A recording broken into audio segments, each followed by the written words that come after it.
The humidity hung thick over Fort Meridian like a wet blanket, the kind that made uniforms stick to skin and tempers run short. Captain Arielle Mercer pushed through the glass doors of the Cyber Operations Wing, her civilian clothes, dark jeans and a simple black t-shirt, a stark contrast to the crisp ACUs of the soldiers streaming past her in the opposite direction. At 0200 hours, the base should have been quieter.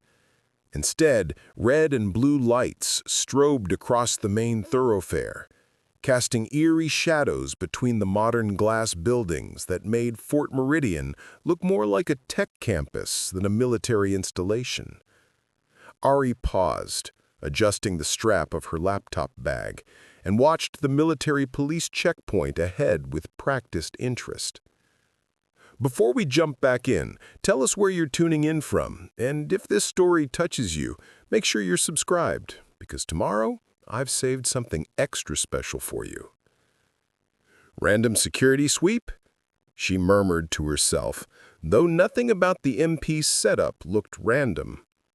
3 patrol vehicles, 8 officers, K9 units, all positioned at the choke point between the restricted cyber facilities and the main base housing area. Ari had seen this before, the theater of security, the careful choreography designed to project control. What caught her attention wasn't the checkpoint itself, but the pattern. Tuesday night, 200 hours, same location as 2 weeks ago. Same location as the month before that. She walked forward, fishing her military ID from her back pocket. The night air carried the salt tang of the Gulf Coast, mixed with diesel exhaust and something else. Tension, thick enough to taste. "Next!" Sergeant Damon Rook's voice cut through the humid air like a blade. He stood at the center of the checkpoint, a compact man with the kind of rigid posture that screamed career NCO. His uniform was immaculate despite the late hour, every crease sharp enough to draw blood. Ari stepped into the pool of light cast by the portable floodlights. "Good evening, Sergeant." Rook's eyes swept over her civilian clothes, lingering on her dark skin, her natural hair pulled back in a simple ponytail. His expression hardened almost imperceptibly. "ID." She handed over her military identification card, watching as Rook's jaw tightened when he read the name and rank. Captain Arielle Mercer. Cyber Operations. Top secret clearance. "This you?" Rook held the ID up to the light, comparing the photo to her face with exaggerated scrutiny. "Yes, Sergeant." "Awful late to be wandering around in civvies, Captain."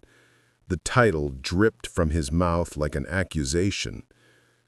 Behind Rook, Lieutenant Nika Patel shifted uncomfortably. The young MP officer's eyes darted between her sergeant and Ari, something flickering across her face.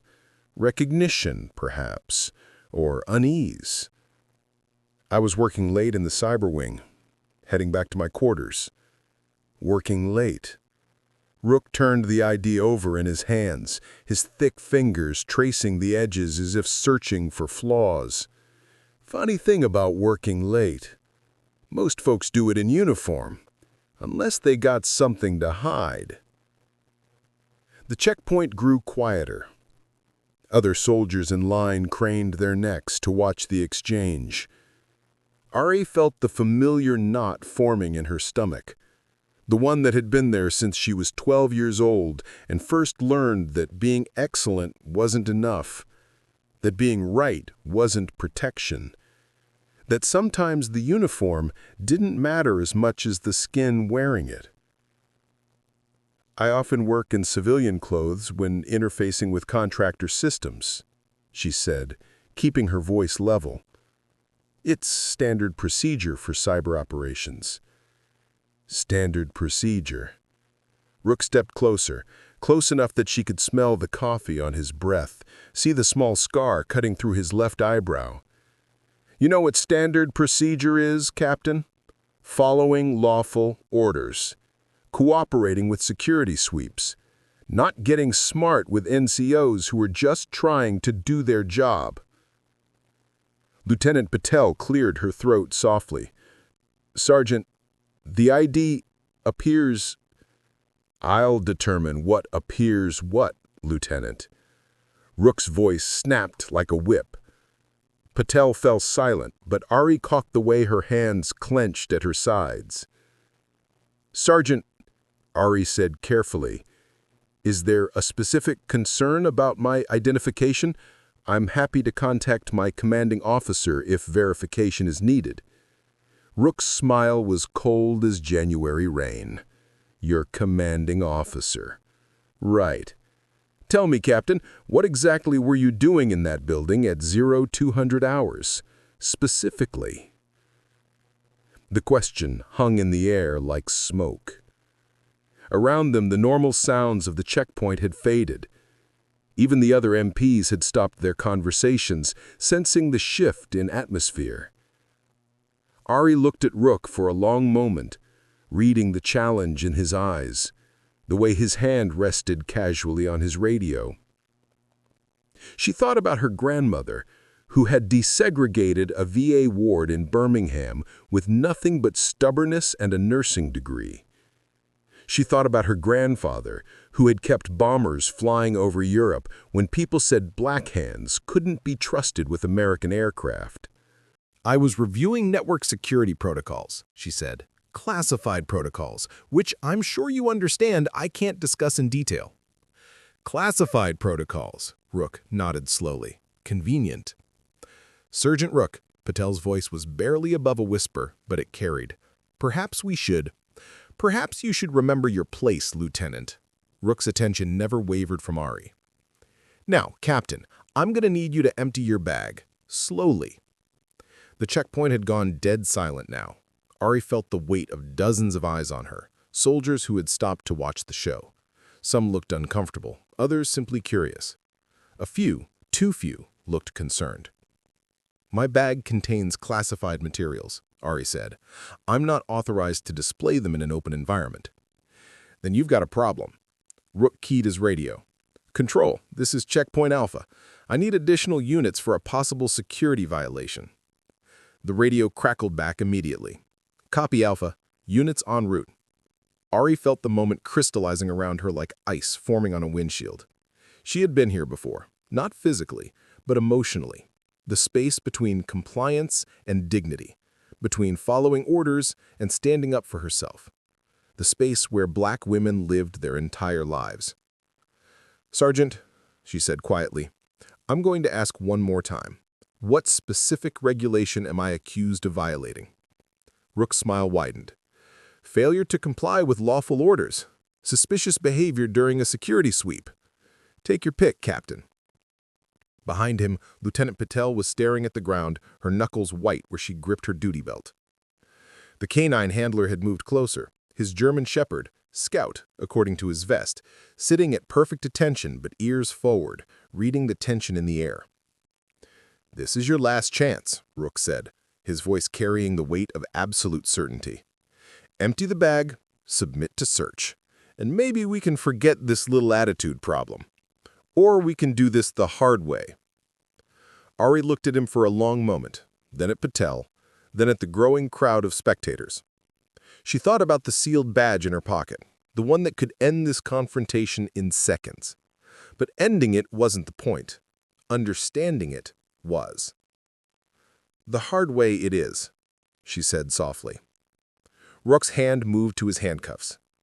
"Captain Arielle Mercer," he said, his voice carrying across the checkpoint like a judge pronouncing sentence. "You're under detention for failure to comply with lawful military orders and suspicious behavior during a security operation." As the metal cuffs clicked around her wrists, Ari caught Lieutenant Patel's eye. The younger woman's face was a mask of anguish and conflict, her training warring with her conscience. "This isn't right," Patel whispered, but not loud enough for Rook to hear.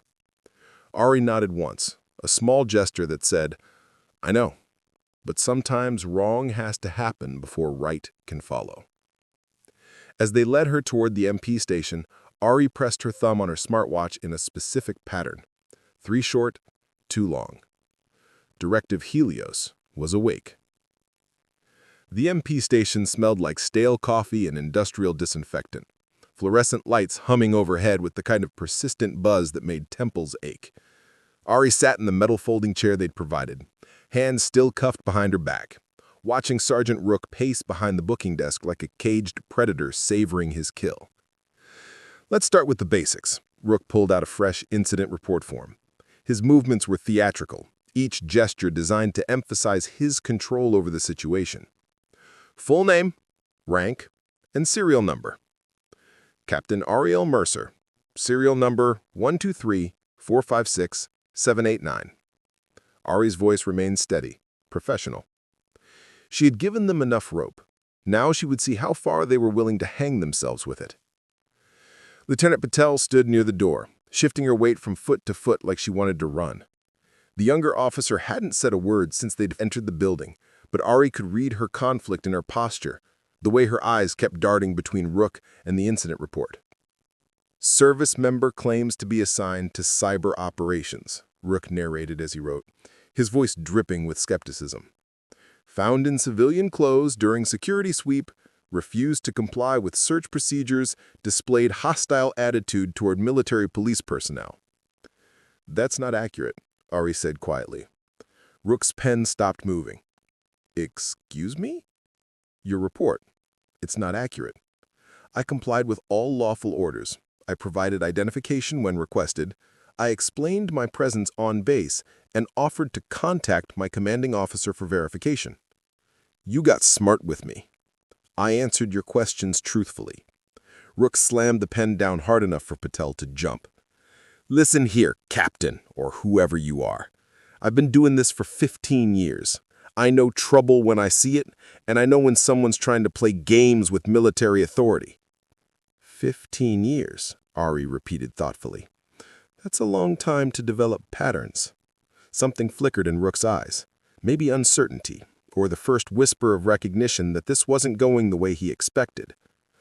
"What's that supposed to mean?" Just that patterns become habits, and habits become blind spots. Ari shifted slightly in her chair, testing the give in the handcuffs. "Sergeant, how many people have you detained in the last 6 months? That's none of your business. How many of them looked like me?" The question hung in the air like smoke from a discharged weapon. Patel's breathing had become audible, quick and shallow. Even the duty officer at the front desk had stopped pretending to work on his computer. Rook's face darkened. "I don't see color, Captain. I see compliance and non-compliance. I see people who follow orders and people who think they're special." "Special?" Ari nodded slowly. Interesting word choice. She looked directly at him, holding his gaze with the kind of calm intensity that made him step back involuntarily. "Sergeant Rook, I want you to understand something very clearly. The situation can still end quietly. You can release me with a verbal counseling. You can chalk this up to a misunderstanding.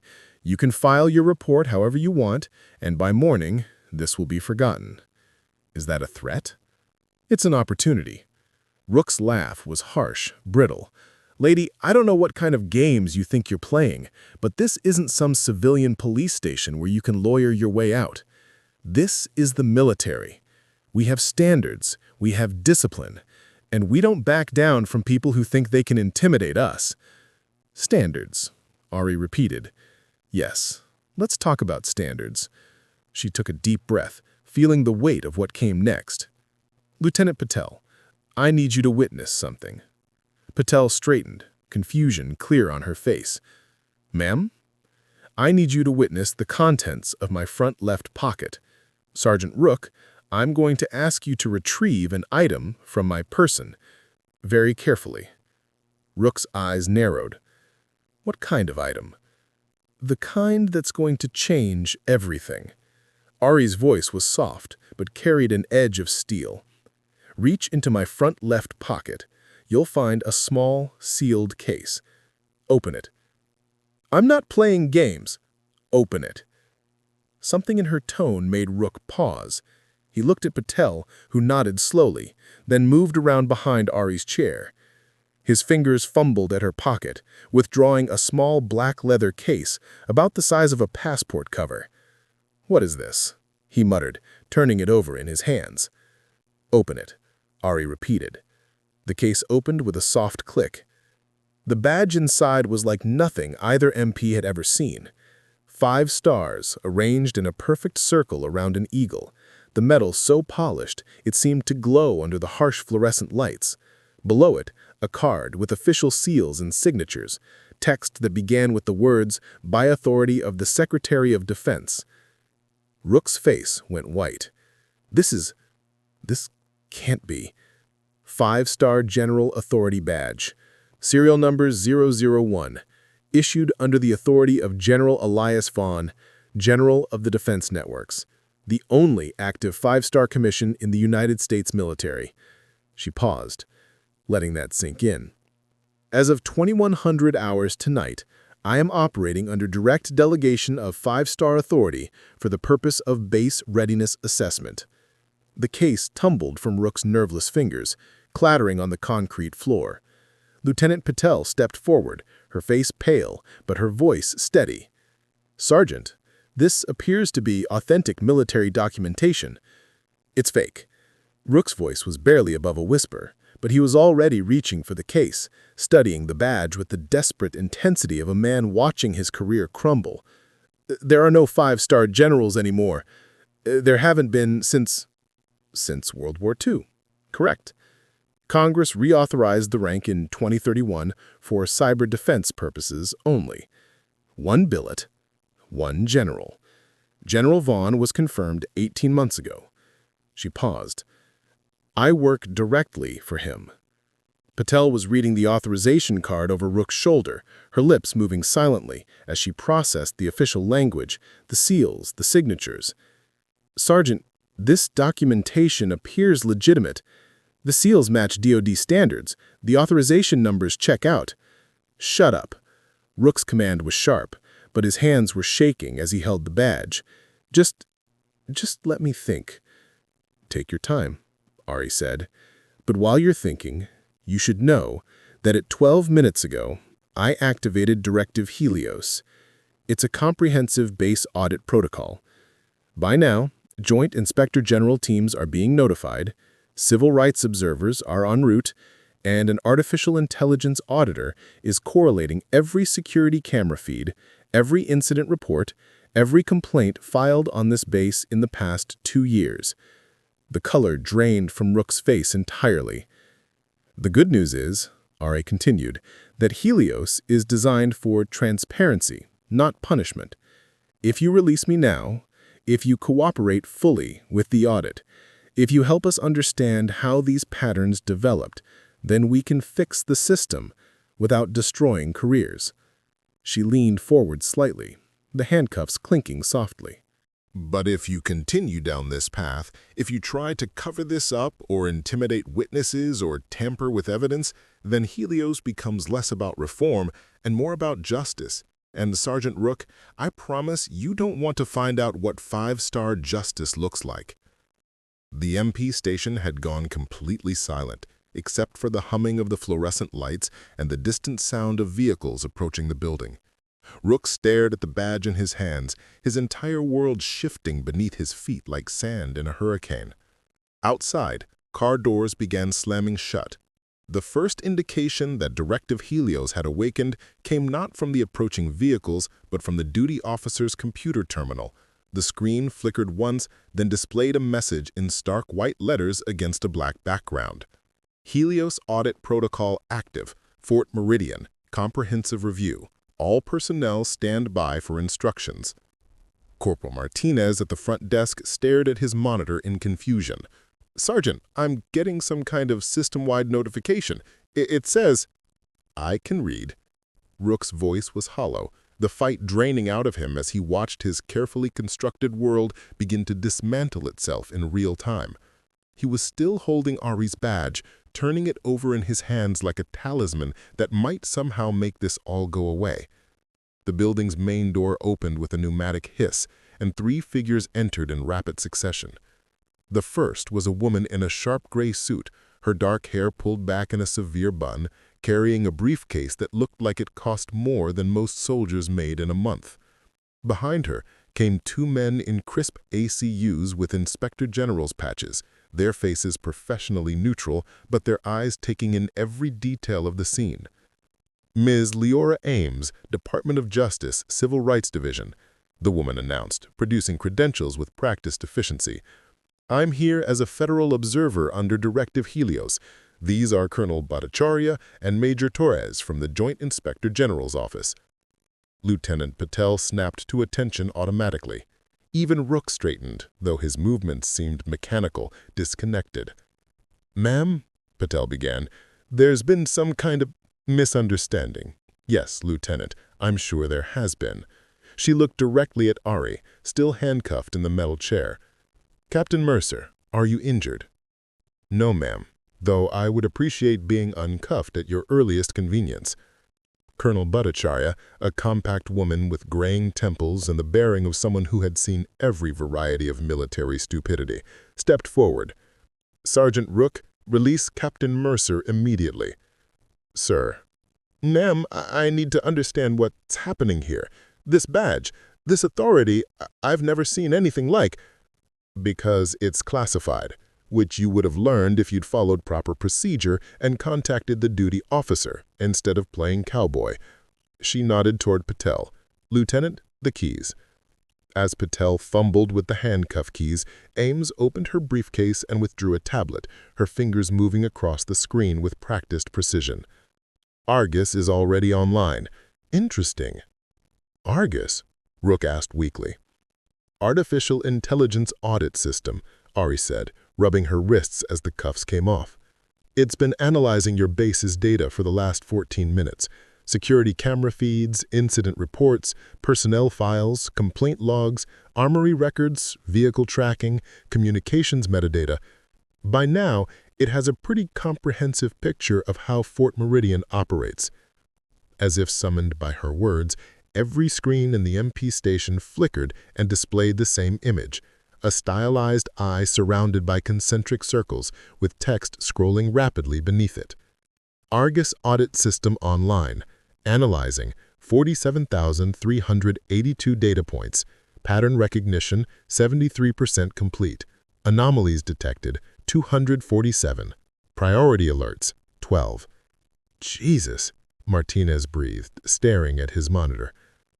"Argus," Ari said out loud, "displays summary of MP checkpoint activities for the past 6 months." The screens immediately shifted to show a grid of statistics, charts, and correlations.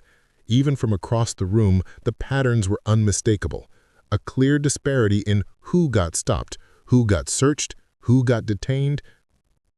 "This can't be right," Rook said, but his voice lacked conviction.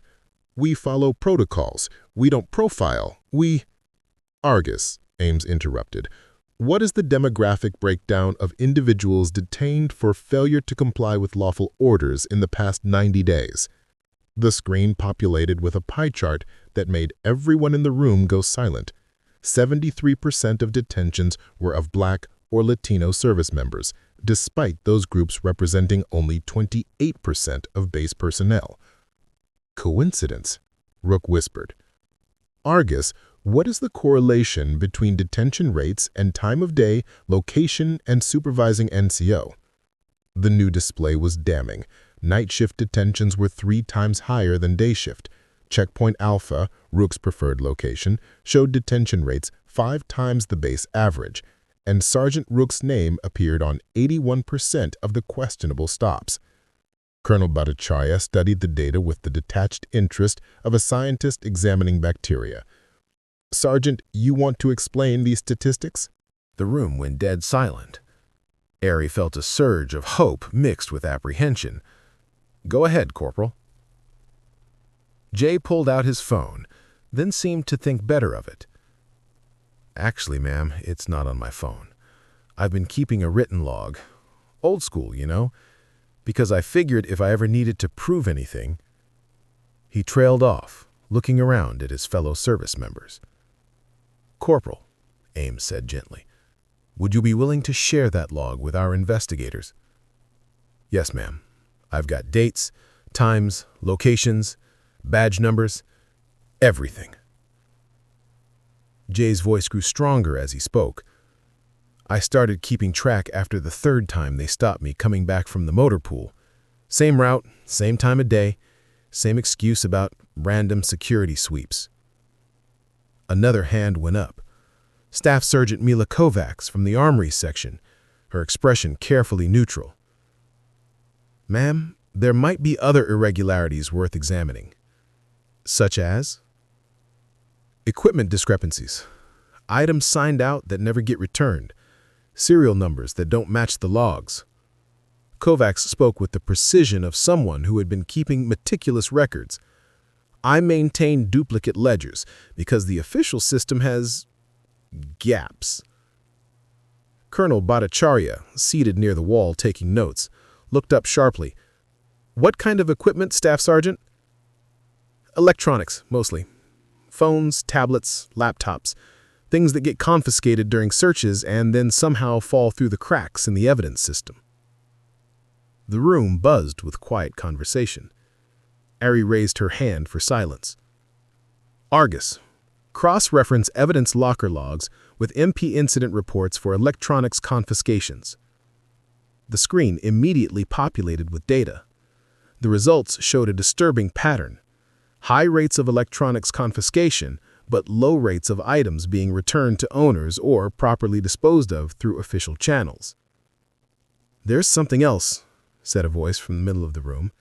Master Sergeant Torres from Canine Operations stood up slowly. "It's about Scout." Arielle remembered the Belgian Malinois from the checkpoint. "Go ahead, Master Sergeant." "Scout's a good dog. Well-trained, reliable, accurate, but his alert rates have been unusual lately, especially on certain shifts." "Dogs don't lie, ma'am, but they can be influenced by handler stress, by pressure to perform, by expectations." "Are you saying Scout has been giving false alerts?" "I'm saying Scout's been responding to what his handlers expect him to find.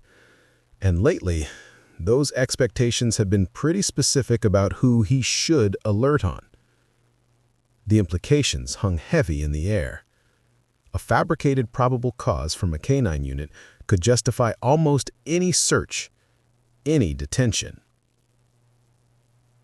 From the back of the room, Chaplain Avery Emby stood up. The soft-spoken chaplain rarely spoke at official functions, but their voice carried moral weight that made everyone listen. "Colonel Mercer, I've been counseling service members on this base for 2 years. Young people who are afraid to walk certain routes after certain times. Junior enlisted who change their off-duty plans to avoid MP checkpoints.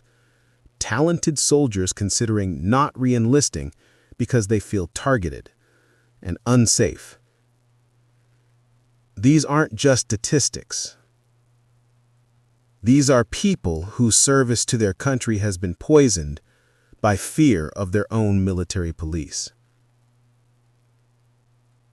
The room had gone completely quiet. Even the perpetual hum of the building's ventilation system seemed muted. "There's more," Jay said suddenly. "The checkpoint patterns aren't random. There's a rotation, a schedule. Always the same spots, always the same times. And it's not based on any intelligence I've ever seen. It's based on when and where the most black and brown faces will be walking through." Kovacs nodded. The equipment logs show the same pattern. Electronics go missing from evidence after being confiscated from specific demographics, almost like there's a secondary market. Arielle felt the pieces clicking together in her mind like tumblers in a lock. This wasn't just bias or poor training. This was systematic. Organized. Intentional. Argus, she said quietly. Expand analysis to include evidence chain of custody records, equipment disposition records, and any civilian contractor access to MP facilities. The AI processed for several seconds, longer than usual, before displaying a new set of correlations. What appeared on screen made everyone in the room go very still. The pattern wasn't just about harassment. It was about profit. Someone was making money off the systematic targeting of minority service members, and the evidence chain led directly back to the MP station where Eerie had been detained less than 6 hours ago. "Ladies and gentlemen," Ames said, her voice tight with controlled anger, "we're not just looking at civil rights violations anymore. We're looking at organized theft and corruption." Outside the chow hole windows, Eerie could see more official vehicles arriving. The Helios investigation was expanding, and the cracks in Fort Meridian's facade were spreading faster than anyone had anticipated. Commander Rowan Keats' office occupied a corner of the base headquarters building, its floor-to-ceiling windows offering a commanding view of Fort Meridian's parade ground. Under normal circumstances, the vista projected authority and control. Today, it showcased chaos. Argus technicians setting up equipment, IG investigators interviewing personnel in small clusters, and news vans gathering like vultures beyond the main gate. "This is a goddamn nightmare," Keats muttered, pacing behind her mahogany desk while Ari sat in one of the leather chairs opposite. The base XO had traded her usual polished demeanor for barely controlled panic, her usually immaculate uniform wrinkled from a sleepless night. "It's accountability," Ari replied evenly, "which shouldn't be a nightmare unless there's something to hide." "Don't play games with me, Captain." Keats whirled around, her eyes flashing. "I've got a senator's office calling, 3 different news outlets demanding statements, and a base population that's either terrified or celebrating, depending on which side of your little crusade they fall on." "It's not my crusade. It's a lawful investigation under authorized protocols." "Authorized by whom?" Keats slammed her hand on the desk. "Some mysterious 5-star general that nobody's ever heard of? Some computer program that's turning my base upside down based on statistical correlations?" Ari's secure phone buzzed. The display showed a number she recognized immediately. "Excuse me, Commander. I need to take this." She pressed the secure connection icon, and General Elias Vaughn's voice filled the room through the phone speaker, clear and unmistakably authoritative, despite the digital encryption. "Captain Mercer, I'm monitoring the Helios deployment from Cybercom. Status report." Ari straightened unconsciously, even though Vaughn couldn't see her. "Sir, we've identified systematic civil rights violations and evidence of organized theft involving confiscated electronics. Multiple witnesses have come forward. Argus has documented clear patterns of discriminatory enforcement." Resistance level. Ari glanced at Keats, whose face had gone pale at the sound of the general's voice. "Moderate to high at the command level, sir. Some personnel are attempting to stall or discredit the investigation." "Commander Keats." Vaughn's voice carried the weight of 5 stars even through a phone speaker. "Are you present?" Keats stepped closer to the phone, her voice carefully controlled. "Yes, sir. General, with all due respect, this investigation is disrupting critical base operations. We have training schedules, mission requirements." "Commander, are you familiar with the Helios protocols?" "I'm learning about them, sir." "Then you know that Directive Helios takes precedence over all routine operations. It is designed to be disruptive. That's the point." Vaughn's tone was patient but implacable. "Captain Mercer has my full authority to conduct this audit.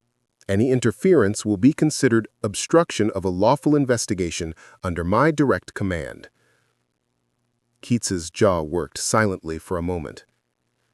Sir, I understand the authority. My concern is proportionality.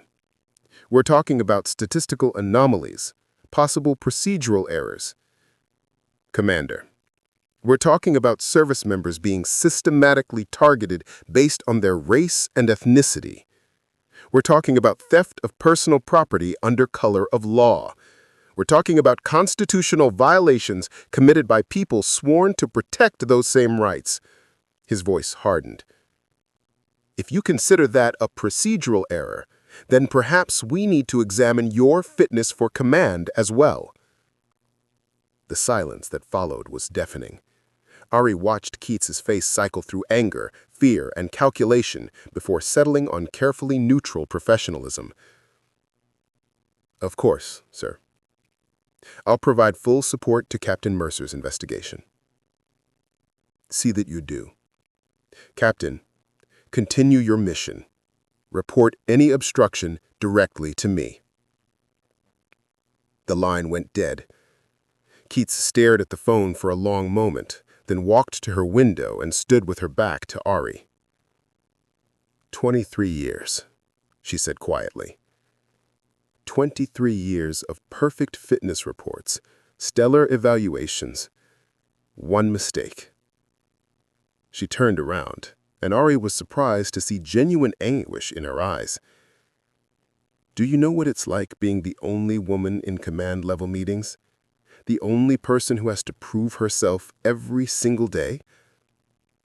I might have some idea. Then you know what it means to survive by being perfect, by never making waves, by managing problems instead of creating them. Keats sat heavily in her chair. I knew Rook was aggressive. I knew his numbers were high. But high numbers look good on readiness reports. They look good in briefings to higher headquarters. Even when those numbers represented harassment? I told myself it was thorough security.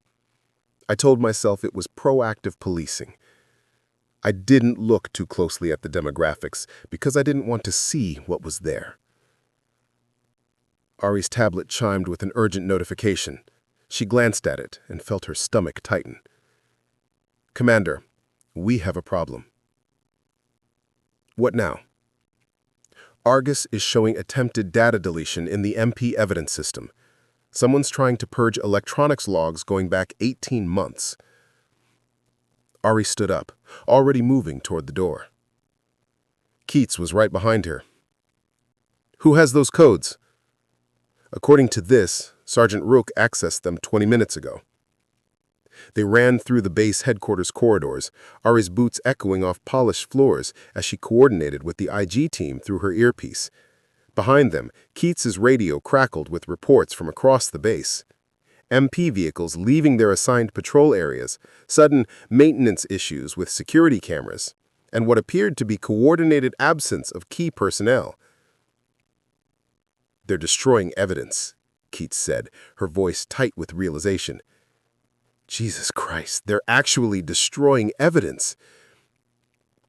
Argus has backups, but we need to stop the active deletion before they figure out how to access the deeper archives.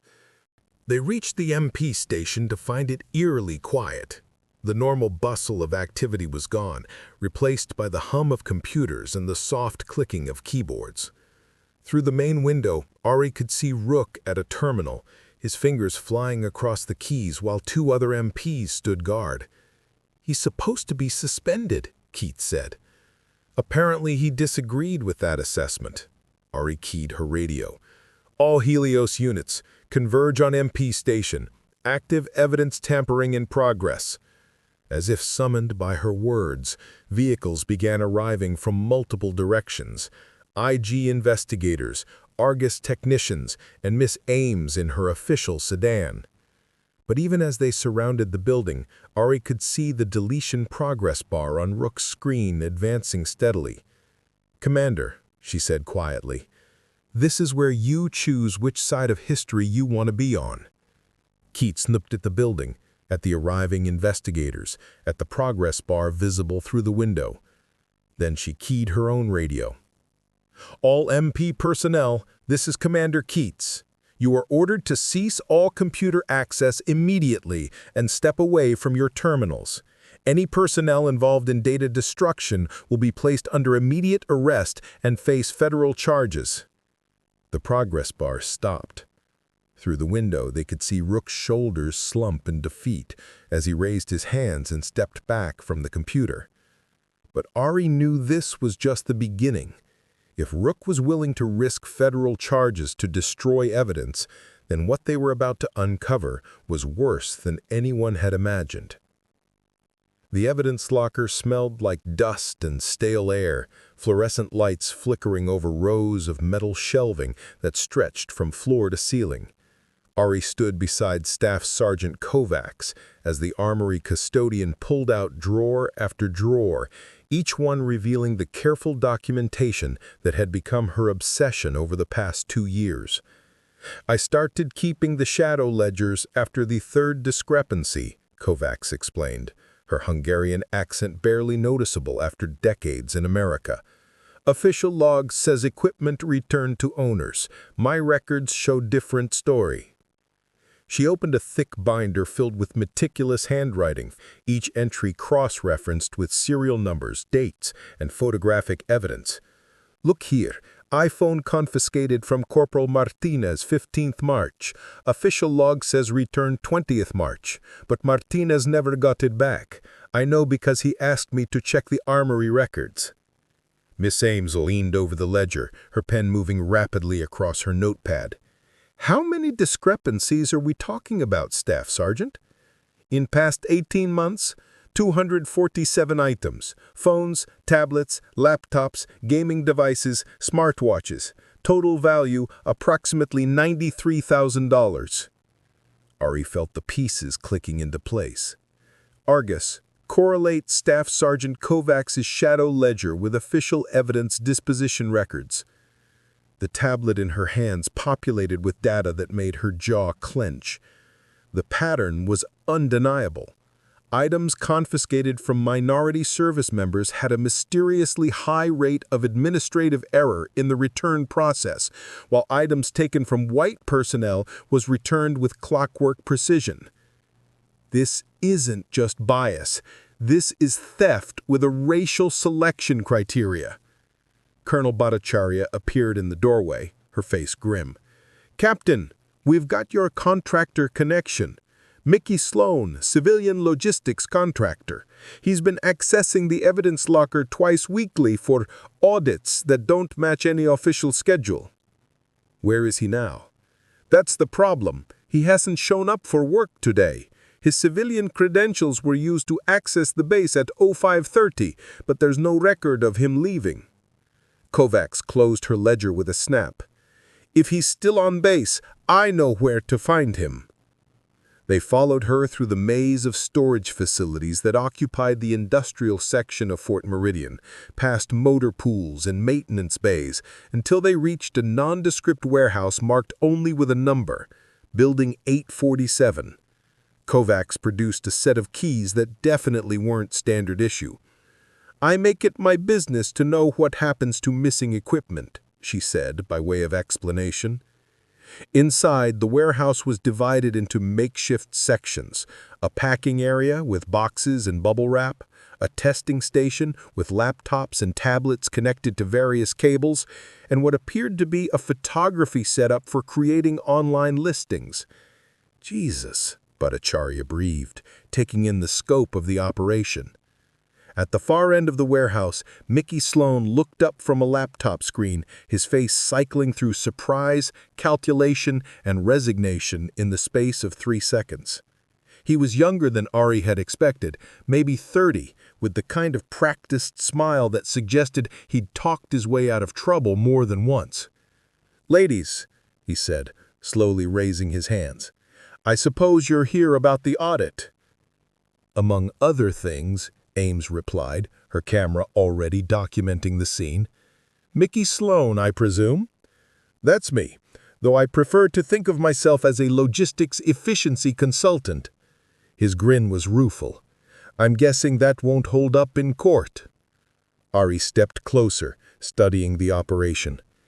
"How long has this been running?" Depends on how you define this. The electronics resale has been going for about 2 years, but the systematic harvesting based on demographic targeting, that's more recent, maybe 8 months. Whose idea was the racial profiling? Sloane's expression darkened. That wasn't my innovation. I'm just a middleman. I take what's provided and move it through online marketplaces. eBay, Facebook, Craigslist, some specialty electronics sites. Bhattacharya was examining a shelf full of smartphones, all neatly organized and tagged with what appeared to be auction numbers. Who provided the demographic targeting criteria? Look, I was just told to expect higher volumes from certain types of stops. I didn't ask questions about selection methodology. But you knew, Ari said. It wasn't a question. Sloane looked at her for a long moment, some of his cockiness evaporating. Yeah, I knew. Hard to miss when 90% of your inventory comes from Black and Latino service members, but I told myself it was just unfortunate patterns. Bad luck. Circumstance. Circumstance, Ames repeated flatly. Look, I needed the money, okay? My mom's got medical bills that would choke a horse, and contractor pay doesn't exactly cover experimental cancer treatments. He gestured around the warehouse. This operation generated about $15,000 a month. My cut was 20%. So you made $36,000 a year selling stolen property, Bhattacharya calculated. Allegedly stolen property. The MPs always said it was legitimately confiscated contraband that couldn't be returned due to administrative issues. Kovacs snorted. Administrative issues? You mean falsified paperwork and forged disposal authorizations? I never forged anything. That was all handled on the MP side. I mean, allegedly handled. Ari's tablet chimed with an Argus alert. She read the message and felt her blood pressure spike. Mickey, who did you report to in the MP chain? Directly? Rook. But there were others involved. Had to be. This kind of operation requires coordination, scheduling, access codes, evidence tracking overrides. He paused. And protection from higher up. Someone had to be making sure questions didn't get asked. Argus just found bank records, Ari announced. Mickey's been making regular payments to 4 different accounts. One of them belongs to Sergeant Rook. The others... She looked at the names on her screen and felt the investigation crack wide open like a fault line. One belongs to Lieutenant Vega from the evidence section. One belongs to Master Sergeant Chen from base security. And one, she paused, double-checking the name. One belongs to someone with access to command-level scheduling and patrol assignments. The warehouse went dead silent except for the hum of electronics and the distant sound of base traffic. Mickey, Bhattacharya said quietly, you are going to cooperate fully with this investigation. You're going to provide every record, every transaction, every communication. And in exchange, we're going to recommend that the prosecutor consider your cooperation when determining charges. And if I don't cooperate? Ames looked up from photographing a stack of tablets, all bearing personal engravings and stickers that clearly identified them as belonging to individual service members. Then you'll face federal charges for operating a criminal enterprise, theft of government property, civil rights violations, and conspiracy. Plus, whatever your co-conspirators decide to pin on you to save themselves. Sloane looked around his little empire one more time, then sighed deeply. All right, where do you want me to start? As Ari listened to him begin his confession, she realized that what they'd uncovered at Fort Meridian wasn't just a few bad actors. It was an entire shadow economy built on the systematic exploitation of minority service members, protected by institutional blindness and command indifference. The contraband trail was about to lead them all the way to the top. The base chapel was quieter than Ari had ever seen it, afternoon sunlight filtering through stained glass windows to cast colored shadows across empty pews. She found Chaplain Avery Mbaye in their small office behind the altar, surrounded by files and what appeared to be years of handwritten notes. "Captain," Mbaye said without looking up, her soft voice carrying a weight that made Ari pause in the doorway. "I've been expecting you." "Chaplain." "Please, sit." Mbaye gestured out a chair across from her desk. "I've been preparing for this conversation since I heard about Helios. 2 years of counseling sessions, 2 years of watching good people slowly break down under systematic harassment." They finally looked up, their dark eyes holding a mixture of sadness and fierce determination. It's time these stories were heard. Ari settled into the chair, her tablet ready but not intrusive. "Whatever you can share within the bounds of confidentiality. Most of them have given permission for me to speak. They want their experiences documented." Mbaye opened the first file. PFC Riley Chen, brilliant signals analyst, first in her class at AIT. Stopped 11 times in 6 months, each time leaving her more withdrawn, more afraid. Through the chaplain's measured words, Ari began to see the human cost of what Argus had reduced to statistics. Riley, whose confidence had been systematically eroded until she was afraid to walk alone after dark. Corporal Martinez, who had started taking longer routes to avoid MP checkpoints, adding 30 minutes to his commute each day. Sergeant Williams, who had seriously considered leaving the military after 15 years of exemplary service. The psychological impact compounds, Mbaye explained. Each incident reinforces the message that they don't belong, that they're viewed as threats rather than fellow service members. Some have developed anxiety disorders. Others have become hypervigilant, constantly watching for the next confrontation. A knock at the office door interrupted them. "Come in," Mbaye called. Riley Chen stood in the doorway, still in her ACUs but with the same hunched posture Ari remembered from the briefing. "Chaplain, I heard Captain Mercer was here. I wanted to thank her." "For what?" Ari asked. "For overturning my Article 15. Riley's voice was barely above a whisper, but it carried profound relief. "3 months ago, Sergeant Rook cited me for disrespect to authority after I questioned why I was being searched for the 3rd time in 2 weeks. My commanding officer believed the MP report over my account. It went to non-judicial punishment. And now, Argus found the incident footage. The audio clearly shows I was respectful throughout the encounter. The search was based on a false canine alert. Scout never actually indicated on anything. The contraband they claimed to find was my prescription medication in a properly labeled bottle." Riley's hands clenched into fists. "They were going to end my security clearance over my own prescription for anxiety medication that I developed because of their harassment." Mbaye leaned forward.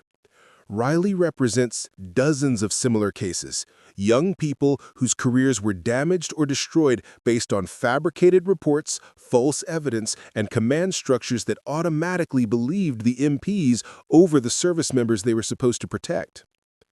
The Clearance Review Board is reopening all cases where MP testimony was the primary evidence," Ari said, "and we're implementing new procedures to ensure this can't happen again."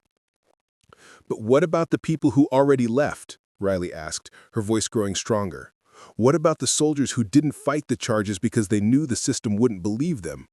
What about the careers that were destroyed before you arrived?" The question hung in the air like incense smoke. Ari thought about the Argus data showing personnel turnover rates, about the talented people who had simply given up and walked away rather than continue fighting a system that seemed designed to defeat them. "We're working on a comprehensive restitution program," she said finally. "But you're right, some damage can't be undone." Miss Ames appeared in the doorway, her expression grim. "Captain, we need you at the command center. Mickey Sloan's financial records just revealed something that changes everything." As they prepared to leave, Riley caught Ari's arm. "Ma'am, I just want you to know what you're doing here. It's not just about justice. It's about giving people like me the chance to serve our country without being afraid of our own people." Walking across the base towards the command center, Ari carried Riley's words like a sacred trust.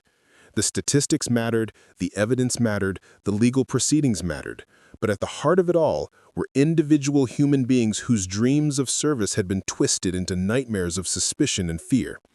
Whatever Argus had discovered in those financial records, whatever new revelation awaited them, the real measure of Helios's success wouldn't be in prosecutions or policy changes. It would be in whether people like Riley Chen could walk across Fort Meridian without looking over their shoulders. The base command center had been transformed into a high-tech nerve center, with Argus displays covering every wall and investigators hunched over laptops like digital archaeologists. Ari found Miss Ames standing before the main screen, her face illuminated by columns of financial data that seemed to pulse with significance. "Mickey's payment records go deeper than we thought," Ames said without preamble. "He wasn't just paying individual MPs, there's a monthly transfer of $8,000 to something called Meridian Security Consulting." Never heard of it. Neither had we. Until Argus traced the corporate filings. Ames clicked to the next screen, revealing incorporation documents that made Ari's blood run cold. It's a shell company. Sole proprietor, Commander Rowan Keats. The revelation hit like a physical blow. Ari sank into a nearby chair, her mind racing through the implications. She's been profiting from the harassment. All that concern about her career, her reputation, gets better. Or worse, depending on your perspective. Colonel Bhattacharya approached with a tablet full of bank records. Keats has been using her position to coordinate patrol schedules, checkpoint locations, even duty rosters to maximize the operation's effectiveness. She had access to personnel demographics, housing assignments, training schedules, everything needed to target specific populations. Lieutenant Patel appeared in the doorway, her face pale but determined. "Captain Mercer, I need to make a statement." The room went quiet. Patel had been conspicuously absent from most of the Helios proceedings, and Ari had wondered when the young MP officer would finally find her voice. "Go ahead, Lieutenant. The night you were detained, I knew it was wrong. I could see Sergeant Rook escalating without cause. I could see you were complying with every instruction." Patel's voice grew stronger as she spoke. "But I didn't intervene. I told myself I was following proper chain of command, that it wasn't my place to question a senior NCO. And now? Now I understand that silence in the face of injustice makes me complicit." Patel pulled out a thick folder. "These are copies of every incident report I've witnessed that I believed was fraudulent or exaggerated. 63 incidents over the past year. I kept copies because something felt wrong, but I never had the courage to report it." Ames stepped forward. "Lieutenant, why are you coming forward now?" "Because I saw the data on Corporal Martinez. He's in my sister's unit. He's a good Marine, never been in trouble, exemplary service record. But according to Rook's reports, Martinez was belligerent and evasive during stops." Patel's hands shook slightly as she opened the folder. "I was there for 3 of those stops. Martinez was polite, cooperative, respectful. Everything in Rook's reports was fabricated." Staff Sergeant Kovacs entered the command center, carrying her inevitable ledger. "I've been reviewing the evidence disposition records against Lieutenant Patel's incident reports," she announced. "Every case where she documented concerns corresponds to missing electronics in my shadow records." The pattern was becoming undeniably clear. Keats provided targeting intelligence. Rook executed the stops using fabricated justifications. Confiscated electronics disappeared through Mickey's operation, and profits flowed back up the chain. "There's something else," Patel said quietly. "Commander Keats called me into her office yesterday. She wanted to know what I was planning to tell the IG investigators. She suggested that misremembering details might be better for everyone's career prospects." "Witness intimidation," Bhattacharya noted grimly. Ari's secure phone buzzed with a message from General Vaughn. "Media briefing scheduled 1600 hours. Need status update. Keats requesting transfer to CONUS assignment." "She's trying to run," Ari realized. "Keats knows we're closing in, and she's trying to get transferred off base before the evidence becomes overwhelming." Kovacs snapped her ledger shut with finality. "Then we stop her." "How?" Patel asked. "The same way we stopped Rook's data destruction," Ari replied, already reaching for her radio. "Commander Keats, this is Captain Mercer. Please report to the command center immediately for final coordination on the Helios findings." The radio crackled back. "Captain, I'm in the middle of critical administrative tasks. Perhaps we could schedule this for later." Ari looked around the room at the faces of people who had finally found their courage. Patel with her folder of evidence, Kovacs with her meticulous records, Ames with her federal authority, Bhattacharya with her IG credentials.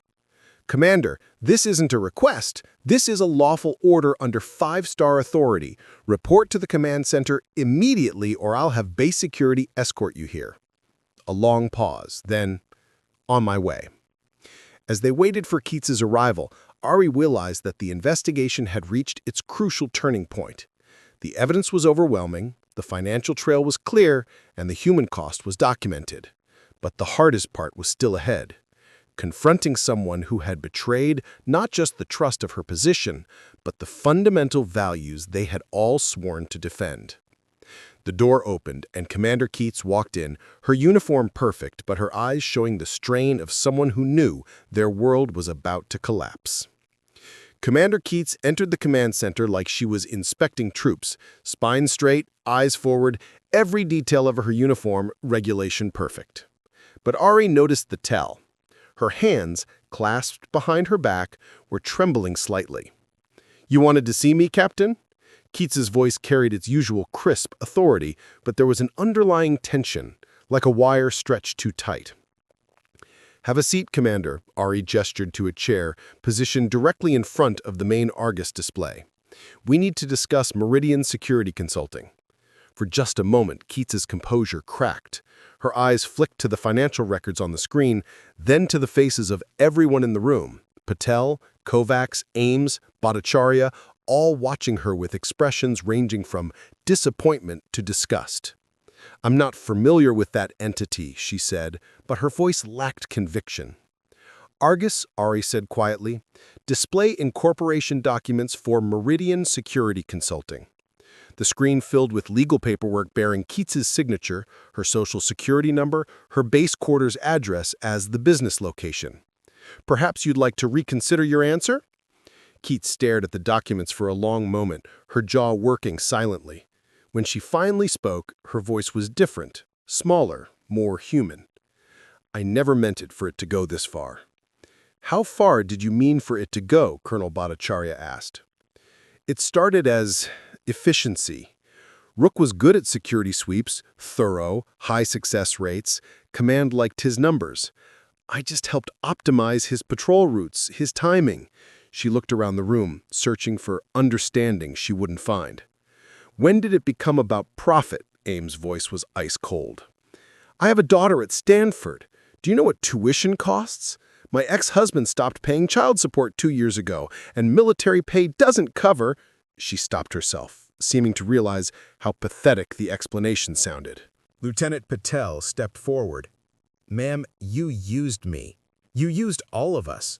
You knew those stops were targeting minority service members. You knew Rook was fabricating evidence. You knew people's careers were being destroyed."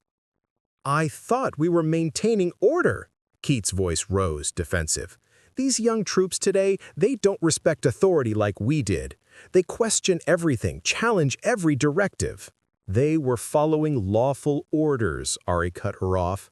"They were complying with searches, providing identification, answering questions. The only thing they were guilty of was existing while black or brown on your base. That's not— I don't see color." "Argus," Ari said, her voice carrying the weight of absolute authority. "Display demographic analysis of detention patterns under Commander Keats's patrol coordination." The data was devastating. Under Keats's optimization, minority detention rates had increased by 340%. False alert rates from K-9 Scout had jumped to 78% for minority service members, while remaining at 12% for white personnel. Equipment confiscation had skyrocketed, but only for specific demographic groups. "The data doesn't lie, Commander Bhattacharya. You systematically weaponized military police power against minority service members for financial gain." Keats slumped in her chair, the facade of command authority finally crumbling completely.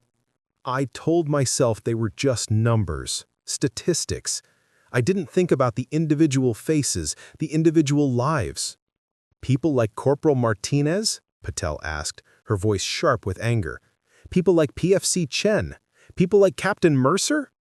I know you think I'm a monster, but I was trying to survive. Do you know what it's like being the only woman in command meetings? Always having to prove yourself, always one mistake away from losing everything? Yes, Ari said quietly. I do know what that's like. The difference is, when I faced that pressure, I didn't decide to exploit and harm the people I was supposed to protect. Keats looked up at her, tears now flowing freely down her cheeks. What happens now? Now, you cooperate fully with the investigation, Ames said. You provide every record, every communication, every detail of how this operation worked. You testify truthfully about your role and the roles of others. And in exchange? In exchange, the prosecutors will consider your cooperation when determining charges. But, Commander, you're looking at federal conspiracy charges, civil rights violations, theft of government property, and abuse of authority. Your career is over. The only question is whether you spend the next decade in federal prison. The command center fell silent except for the hum of computers and Keats's quiet sobbing. I'll cooperate, she whispered finally. I'll tell you everything. As federal agents entered to formally arrest her, Keats looked back at Ari one more time. For what it's worth, I'm sorry. Not just because I got caught. I'm sorry for what we did to those young people. They deserved better from us. Ari nodded once, acknowledging the apology but not accepting it. Some betrayals cut too deep for forgiveness. But they could still serve justice.